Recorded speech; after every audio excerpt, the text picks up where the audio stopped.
अवतल दर्पण के लिए हम लोग सिद्ध करेंगे, किसके? अवतल दर्पण के लिए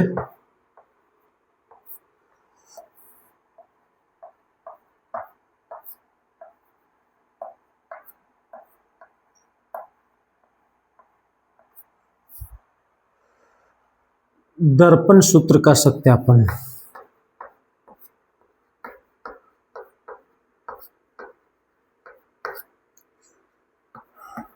ध्यान से बिना स्किप किए हुए इसको देखिए, बेटर रहेगा।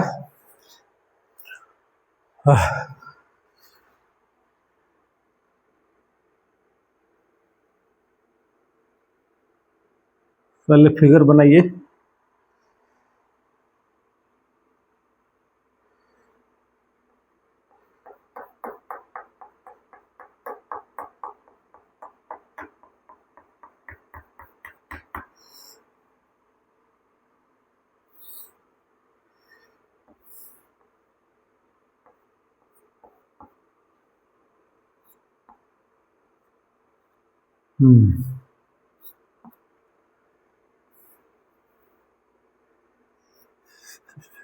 एक एक पॉइंट को ध्यान से समझिएगा, तभी मटेरियल समझ में आएगा,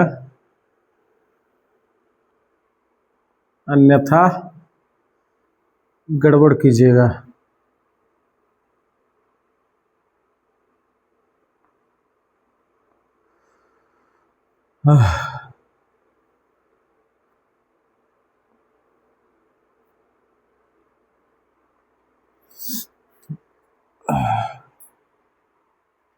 इसमें लिखिए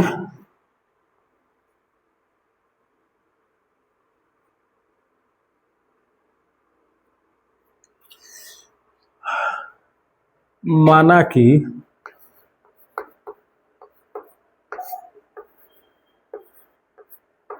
M डैश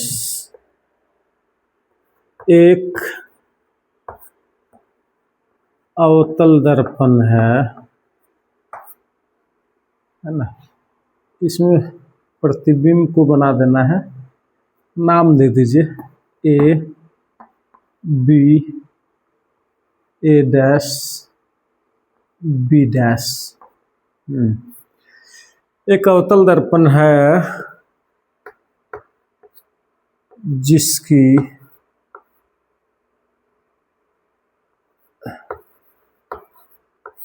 फोकस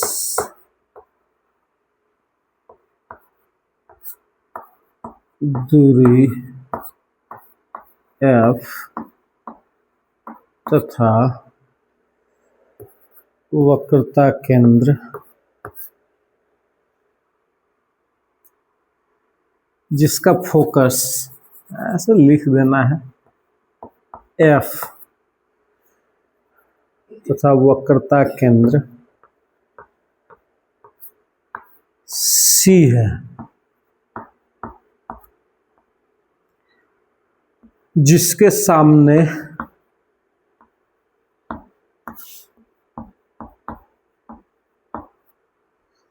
वस्तु AB रखी हुई है,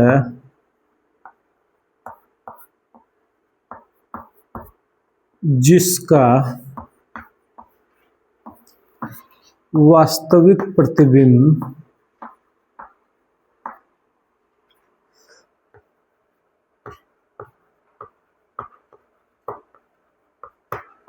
A डैश B डैश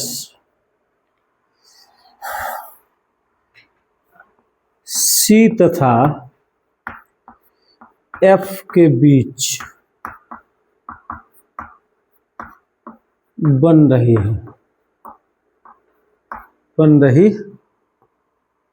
है। यह स्टेटमेंट लिख दीजिएगा। नहीं भी लिखना है कोई दिक्कत नहीं, वहां पे लिख सकते हैं कि MM बराबर अवतल दर्पण है ना, फोकस दूरी, वक्रता त्रिज्या इत्यादि है ना। अगर आप ये नहीं लिखते हैं तो आप क्या लिखेंगे, ध्यान दीजिए।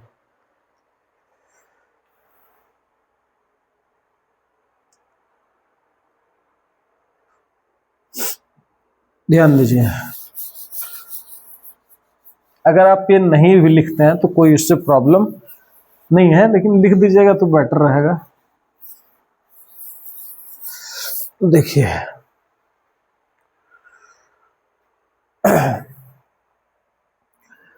कार्तीय चिन्ह परिपाटी के अनुसार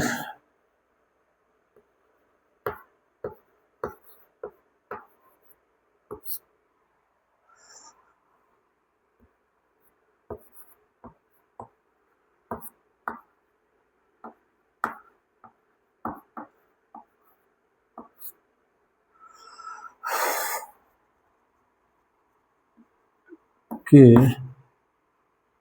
अनुसार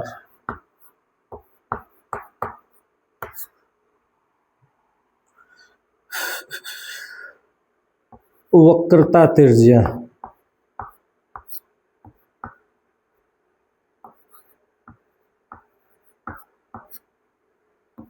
PC बराबर, अभी अभी जस्ट बताए थे थोड़ी देर के पहले, -RPC। यहां पे आप दे सकते हैं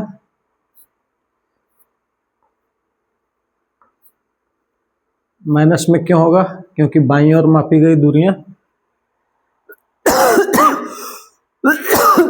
ऋणात्मक होती है फोकस दूरी।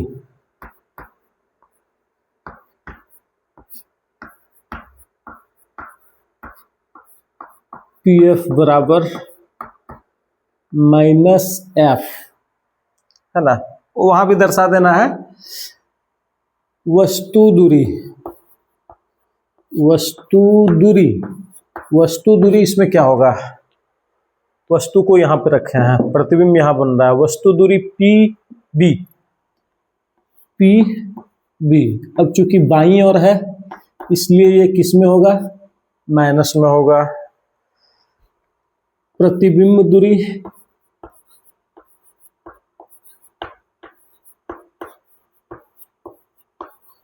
क्या होगा? PB dash.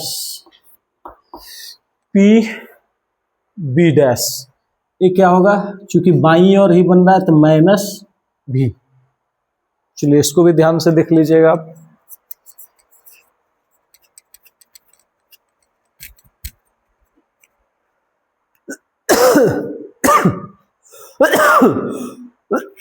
अब इसमें एक रचना करेंगे हम, एक छोटा सा कंस्ट्रक्शन करेंगे अपनी सुविधा के लिए, ताकि सिद्ध करने में दिक्कत ना हो। क्या करेंगे?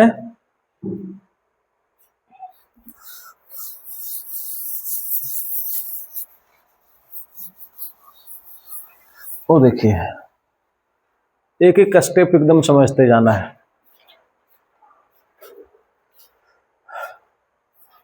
यहां एक बिंदु लेंगे N और इसको मिलाएंगे, देखिए यहां पे O, है ना? रचना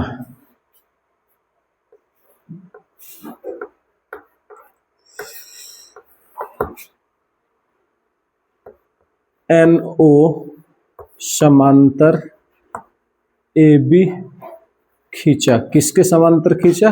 AB के समांतर NO को खींचा। चलिए, हमें सिद्ध करना है कि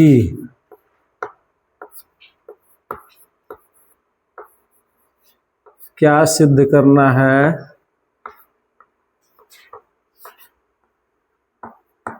करना है कि 1/v plus 1/u equal to 1/f, यानी कि 1/pb डैश प्लस 1/pb बराबर 1/pf, है ना? ध्यान रखिएगा। हमें प्रूफ क्या करना है? 1/v, तो v क्या है? pb डैश, तो 1/pb डैश प्लस 1/PB बटे इक्वल टू 1/PF हमको प्रूफ करना है। तो आने की तीन चीज हमको चाहिए, PB डैश, PF और PB, ये तीनों चीज चाहिए। तीनों चीज के अलावा अगर कोई चौथा चीज आता है तो उसका हम लोग उसको ऑपरेट करके, है ना, और बीमारी को निकालेंगे उससे, और कहाँ लेके चले जाएंगे, वही बस ये तीनों तक लेके जाना है हम लोगों को, है ना। चलिए, तो ध्यान रखिए। अब हम लोगों को क्या करना है, अब मुद्दे पे आना है। अब देखिए, इसमें प्रूफ करने के लिए हम लोगों को त्रिभुजों को पकड़ना पड़ेगा। इसके अंदर जो त्रिभुज छुपे हुए हैं, है ना, इसको आप उतार लीजिएगा। रचना भी हमने कर दिया। चलिए,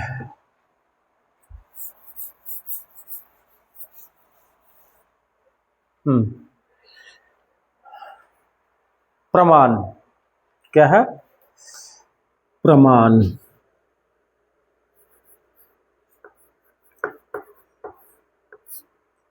देखिएगा, एक त्रिभुज पकड़िए, इसको, ये देखिए, ये वाला पकड़िए, ABC, ध्यान रखिएगा, ध्यान रखिएगा, ठीक है। AB, कौन सा त्रिभुज, ABC एक, और इसी के बगल वाला त्रिभुज A dash B dash C, ये वाला दोनों करना है। ध्यान रखिएगा, दोनों समरूप, राइट एंगल है तो दोनों समरूप है, लेकिन हम लोगों को यहाँ पे इसको समरूप करना है। यहाँ लिखिए त्रिभुज ABC त्रिभुज डैश C, है ना। अब देखिए, ए एंगल देखिए, ये 90 डिग्री है, तो क्या होगा, angle ABC equal to angle A dash B dash C, कौन चीज से, 90 डिग्री से। उसका भी एंगल भी देखिए 90 डिग्री है, B डैश, इसमें भी B जो है वो 90 डिग्री है, तो इससे दोनों बराबर हैं। और दूसरा एक और ले लीजिए कोई, जैसे देखिए C दोनों में कॉमन है ना, तो इसको शीर्षाभिमुख कोण भी बना सकते हैं। कैसे, angle ACB equal to angle A dash CB dash, ये किससे हो जाएगा, शीर्षाभिमुख कोण से। दोनों एक दूसरे के बराबर हुए हैं। अब नियम ये कहता है, समरूपता का नियम क्या कहता है कि अगर दो कोण बराबर है तो तीसरा कोण खुद ब खुद बराबर होगा। इसलिए अतः AA से त्रिभुज ABC समरूप त्रिभुज A डैश B डैश। अब समरूपता का नियम कहता है कि अगर दो समरूप आपस में, दो त्रिभुज आपस में समरूप हो तो उनकी संगत भुजाएं समानुपातिक होती है। अब इसका एगो पकड़ते हैं हम, इसका लंब पकड़ लेते हैं, तो इसका भी हमको क्या पकड़ना पड़ेगा, लंब, है ना। चलिए, इसलिए AB बटे A B dash equal to, एक इसका आधार पकड़ लेते हैं BC, BC बटे इसका क्या हो जाएगा, B dash C, B dash C, इसको मानते हैं हम समीकरण 1। चलिए ध्यान दीजिएगा, ये इक्वेशन 1। एक और यहीं पे ले लेते हैं, नहीं नहीं हटेगा, बोर्ड तो बड़ा है लेकिन कैमरा थोड़ा छोटा है ना। चलिए इसको उतार लेना है, आगे बढ़ते हैं। समीकरण 1 को हम लोग याद रखेंगे, आगे चलते हैं। फिर से त्रिभुज को पकड़ना है, ऑपरेट करना है। समीकरण 1 की आवश्यकता पड़ेगी, इसलिए इसको रहने देते हैं, ध्यान रखिए। अब लेते हैं त्रिभुज, देखिए अब लेंगे हम लोग ये, यहां n मानना है, no को मिला है ना,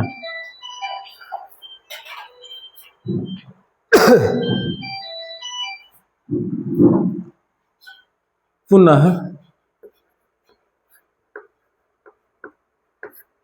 त्रिभुज NOF तथा त्रिभुज A'B'F में, है ना। सेम कंडीशन, एंगल NOF, देखिए इसमें O जो है लंब है ना, और इसमें देखिए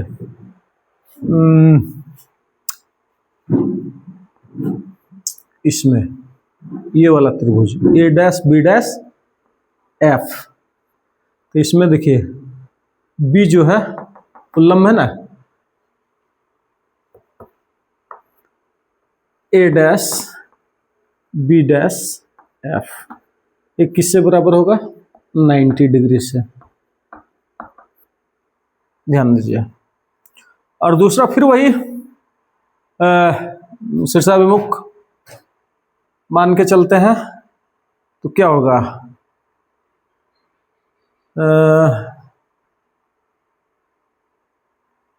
NFO equal to angle A'FB', एक किससे, शीर्षाभिमुख, है ना, या उभयनिष्ठ इसको बोल सकते हैं। अतः AA से त्रिभुज NOF समरूप त्रिभुज A'B'F, ध्यान रखिएगा। अब यहां पे देखिए किस क्या आएगा इसमें, फिर से समानुपातिक हम लोगों को करना है, इसलिए क्या होगा, उसका एक लंब लीजिए, तो उसका लंब क्या हो जाएगा, NO हो जाएगा, NO बटे इसका A'B'B' इक्वल टू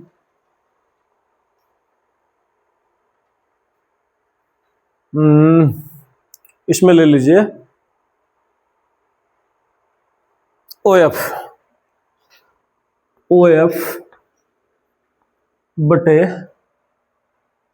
FB',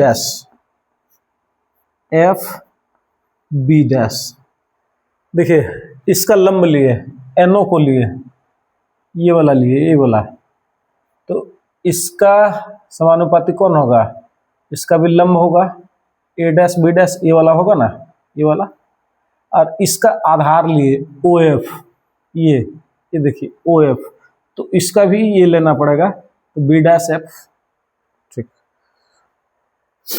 इसको B'F लिख देते हैं, B'F।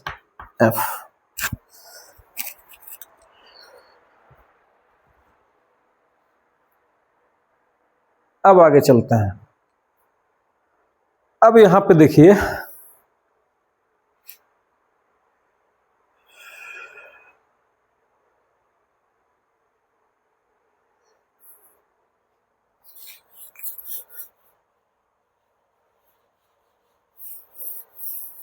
यहां पे देखिएगा कि ए बी जो है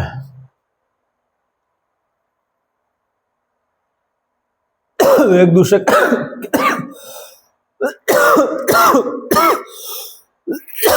एक दूसरे के समांतर है और ये एक दूसरे के समांतर है। तो वैसी आकृति है ना, वैसी चौकोर आकृति जिसके आमने सामने की भुजाएं अगर बराबर हो तो उस कंडीशन में क्या होता है कि वो एक आयत होता है ना। ये भी देखिए 90 डिग्री है, ये भी यहाँ पे 90 डिग्री है। आयत का अगर गुण हम पढ़ते हैं तो उस कंडीशन में ये फिट बैठता है। तो यहाँ पे क्या होगा, आयत के आमने सामने की भुजाएं क्या होगी, एक आयत ना बन जाता है। ये देखिए ये एक आयत बन जाता है। कौन सी बनता है, आयत। अब आयत के आमने सामने की भुजाएं बराबर होती है तो यहाँ पे देखिए NO के बराबर हो जाएगा AB। तो यहाँ पे क्या लिखेंगे, AB बटे A dash B dash equal to OF बटे B डैश F। अब हम एक चीज बताए थे आपको, ध्यान रखिएगा कि हम लोगों को संबंध किसके किसके बीच में खोजना है, ध्यान रखना है। PB डैश और PF, लेकिन यहां पे आ गया कौन चीज, OF से हमारा कुछ निकलेगा ही नहीं, इसलिए इस OF को हमको हटाना पड़ेगा। चलिए एक स्टेप और बढ़ लेते हैं।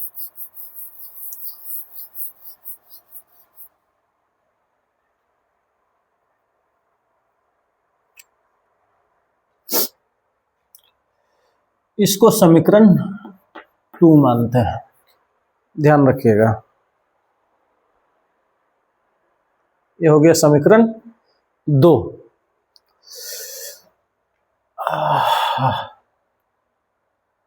अब आगे जब चलते हैं तो यहां पे ध्यान रखिएगा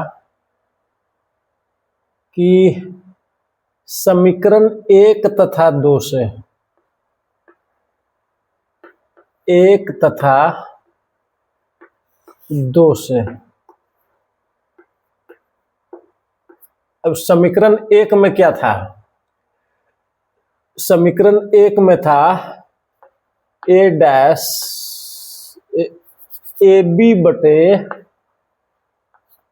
A डैश B डैश बराबर BC बटे B डैश C, ऐसे था, है ना।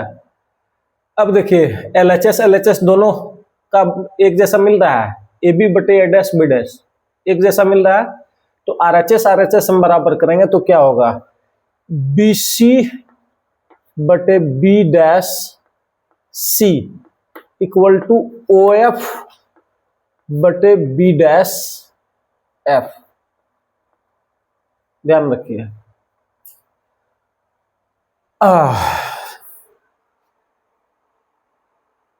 आगे चलते हैं।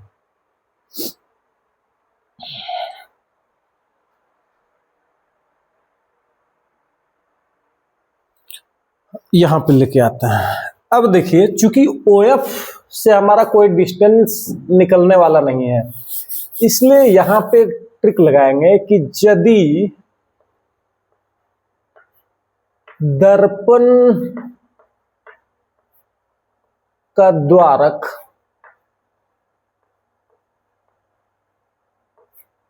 छोटा कर दिया जाए,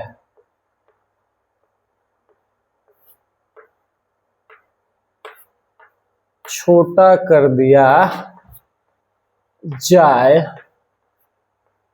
तो OP के बिल्कुल करीब होगा, बिल्कुल करीब होगा।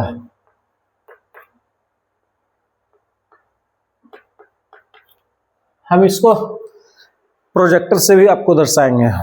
ये देखिए अगर इसके द्वारक को छोटा कर दिया जाए, द्वारक को दबा दिया जाए, एकदम बिल्कुल छोटा कर दिया जाए, तो उस कंडीशन में क्या होगा कि ये जो देखिए ओ है ना, वो घसक के पी के नजदीक आ जाएगा। तो उस कंडीशन में कौन चीज होगा, बात को समझिएगा, इसको घसकाएंगे तो ये यहाँ लगभग आ जाएगा, इस जगह पे अगर आ जाएगा, ओ जो है वो पी के बिल्कुल करीब आ जाएगा। अब बताइए कि ओ से लेके एफ तक की दूरी के बराबर हो जाएगा पी से लेके एफ तक की दूरी, है ना। जितना दूरी ओ एफ का होगा उतना ही दूरी पी एफ का होगा। तब यहाँ पे ओ एफ है, अतः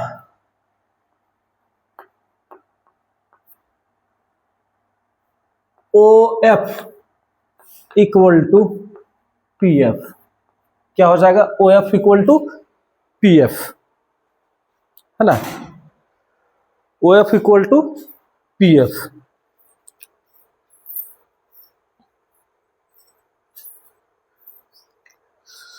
ये ध्यान रखिएगा।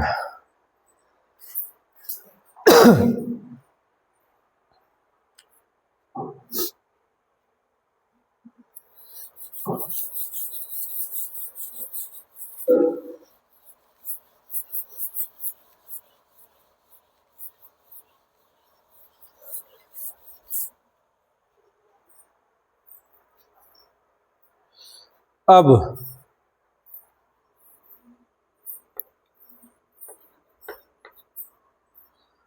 बी सी बटे बी डैश सी, और ओ एफ के जगह क्या लिखेंगे, पी एफ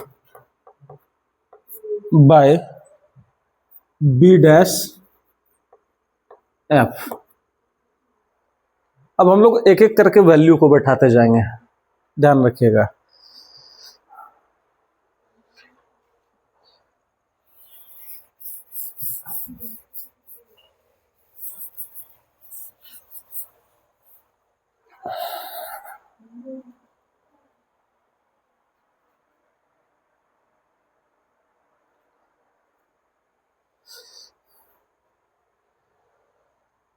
बी सी, अब बी सी इक्वल टू कौन सी होगा, बी सी, देखिए पी बी, पी बी में पी सी अगर घटाएंगे, पी बी में पी सी घटाएंगे, P B minus P C, तो क्या आएगा, B C. B dash C है, बी डैश सी, तब क्या होगा, पी सी में से क्या घटाएंगे, P B dash, P C minus P B dash बराबर पी एफ बटे B dash F, B dash F, B dash F, B dash F, P B dash minus P F,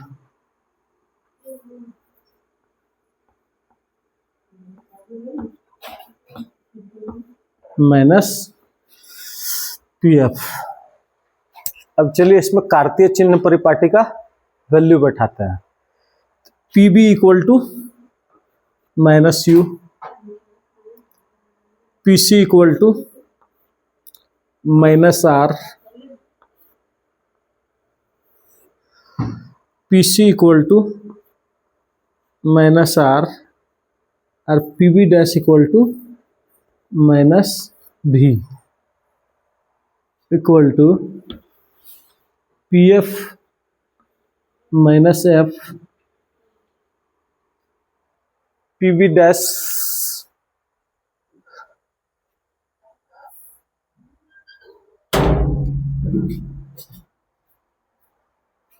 equal to minus भी, और P F equal to minus F. अब यहां पे क्या होगा, minus U minus minus plus R, minus R minus minus plus भी equal to minus F minus भी plus F. ये हो गया। अब यहां पे एक स्टेप और थोड़ा सा ले लीजिए, माइनस यू, अब आर के जगह 2f, आर के जगह माइनस 2f प्लस भी equal to minus F minus भी प्लस एफ। ध्यान रखिएगा। अब क्या करते हैं, दोनों तरफ क्रॉस मल्टीप्लाई करते हैं, इसको इससे और इसको इससे।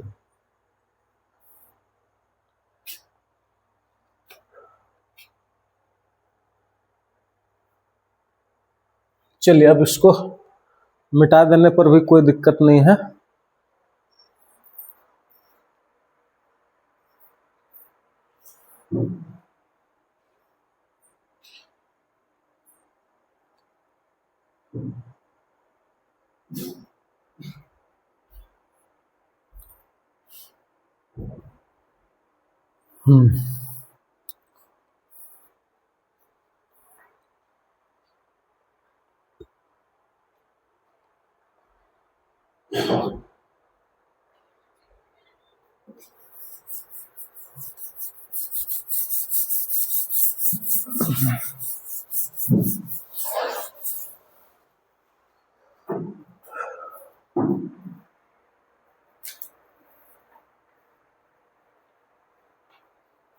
थोड़ा नहीं आ रहा है।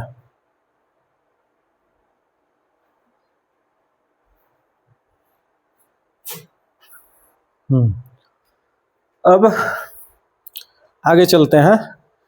माइनस यू, देखिए माइनस यू माइनस भी,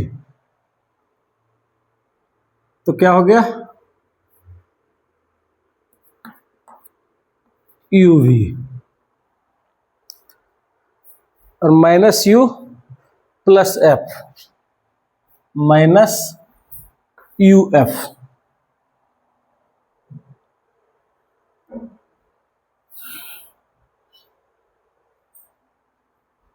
प्लस माइनस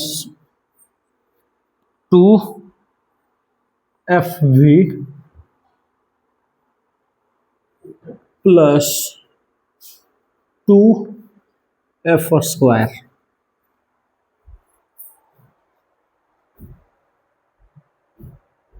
थोड़ा सा नीचे इसको लिखना है। देखिए माइनस यू माइनस भी क्या हो जाएगा, यू भी minus you plus F minus U F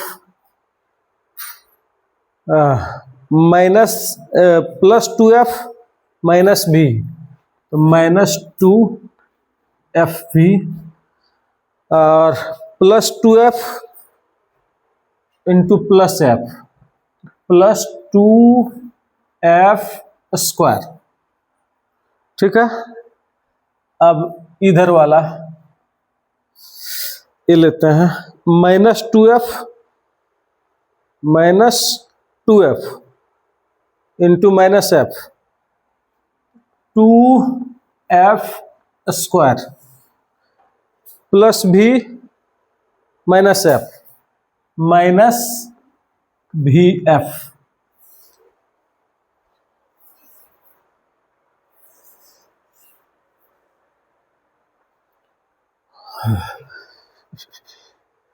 अब क्या होगा, ये सबसे पहले खत्म हो गया। अब देखिए यू भी माइनस 2F भी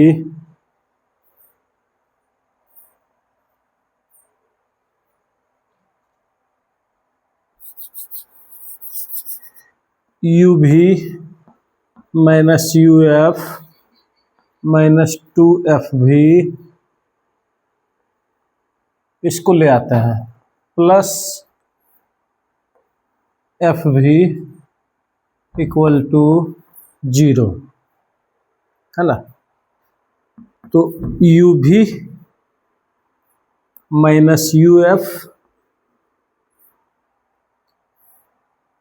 -2f भी में f भी गया, क्या बचेगा -f भी इक्वल टू 0, है ना। चलिए अब सभी संख्याओं को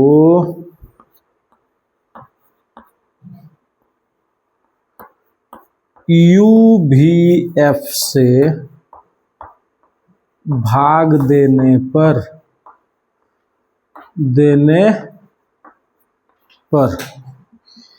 u भी बटे u भी f